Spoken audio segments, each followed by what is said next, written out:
Hi guys! So for today's video, punta muna tayo sa may ilog. Doon muna tayo magtampisaw kasi sobrang init ng panahon ngayon.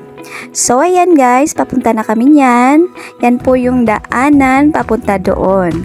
Medyo malapit lang naman guys, pwede lang ding lakarin. Pero nagmotor na kami para mas mabilis.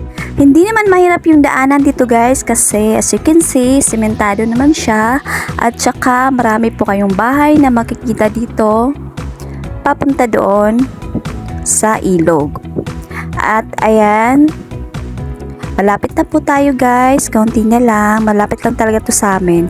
Pwede na talaga siyang lakarin. At ayan, konti na lang, malapit na at ayan, nandito na po tayo. Maghahanap lang po tayo ng ating parking. At ayan, nandito sa may gilid. As you can see guys, maraming motor na nakaparking dito kasi pag Sabado tsaka Linggo, maraming naglalaba at saka naliligo dito.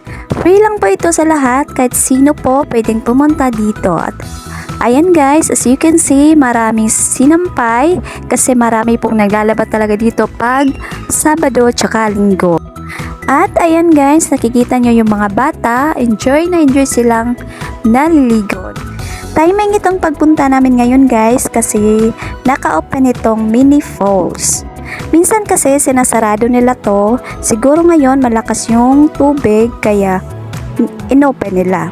Alam nyo ba guys na sobrang lamig ng tubig dito, para kayong nasa loob ng freezer. Kaya minsan ayoko maligo dito kasi hindi ko kaya yung lamig. Grabe, sobrang manginginig yung kalamnan mo dito. At dito pala to guys, matatagpuan sa Barangay Ibarra, Maasin City. At ang tawag nga pala namin dito sa ilog na to ay Sagpon. So yun lamang guys, that's it for today's video. Thank you for watching.